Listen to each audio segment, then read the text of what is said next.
कहानी सुन लो। क्या है कहानी है? आज बेटा ये भाग की कहानी, किस कहानी है? भाग। ठीक है, भाग जिसको हम बोलते हैं इंग्लिश में डिवीजन। क्या बोलते हैं? डिवीजन, भाग करना। ठीक है, अच्छा भाग करने की हमको जरूरत क्या पड़ी?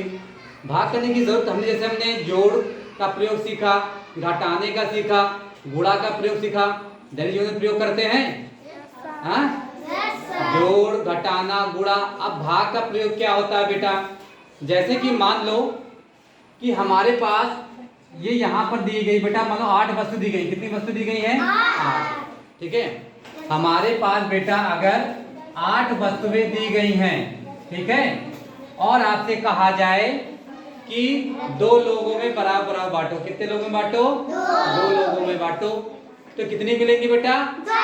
4। कितनी मिलेंगी? 4। ठीक है, तो हमने यहाँ पर बेटा क्या किया है? भाग। क्या किया है? भाग। 8 वस्तुएं थी, 2 बराबर लोगों में बांटनी थी, तो हमको किससे भाग देना पड़ेगा बेटा? 2 से। किससे भाग देना पड़ेगा? 2 से भाग दे दो। ठीक है, तो 2 का पारा कितनी बार पड़ेंगे बेटा?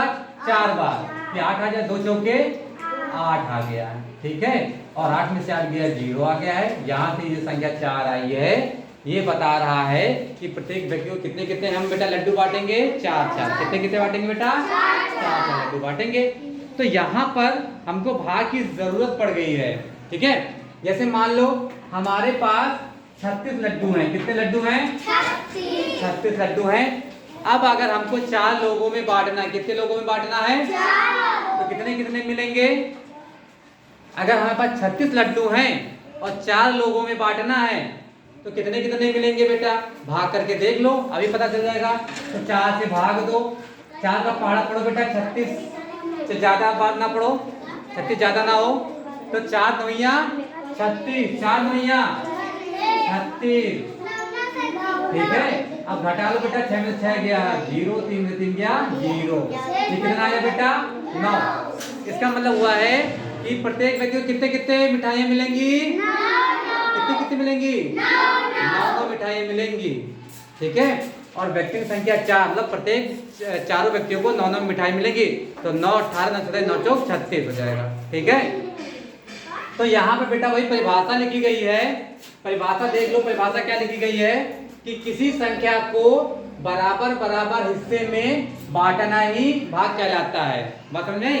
किसी संख्या को बराबर हिस्सों में बांटना क्या कहलाता है? भाग कहलाता है। क्या कहलाता है? भाग कहलाता है। तो यहाँ पर बेटा एक संख्या दी गई 8, उसको हमने भाग दिया है 4 से। तो यहाँ पे देखो बेटा, ये जो यहाँ संख्या बचती है उसको हम बोलते हैं भागफल। क्या बोलते हैं? भागफल बोलते हैं। और जिस संख्या में भाग दिया जाता है उसको हम बोलते हैं भाज्य। क्या बोलते हैं? भाज्य बोलते हैं। और जिस संख्या से भाग दिया जाता है उसको क्या बोलते हैं?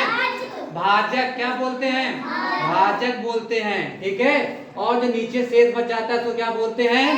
शेषफल बोलते हैं। तो यहाँ पर ध्यान रखो कि एक हमारे पास प्रमेय आ गई है कि भाज्य बराबर होता है, जो बीच संख्या होती है भाज्य, इसको भाज्य बराबर होता है जब भाजक का भागफल से गुणा कर दोगे और शेषफल जोड़ दोगे। और अगर भाज्य के बराबर आ रहा है इसका मतलब वो आपका भागफल क्या है? वो आपका भाग है सही। वो भाग क्या है आपका?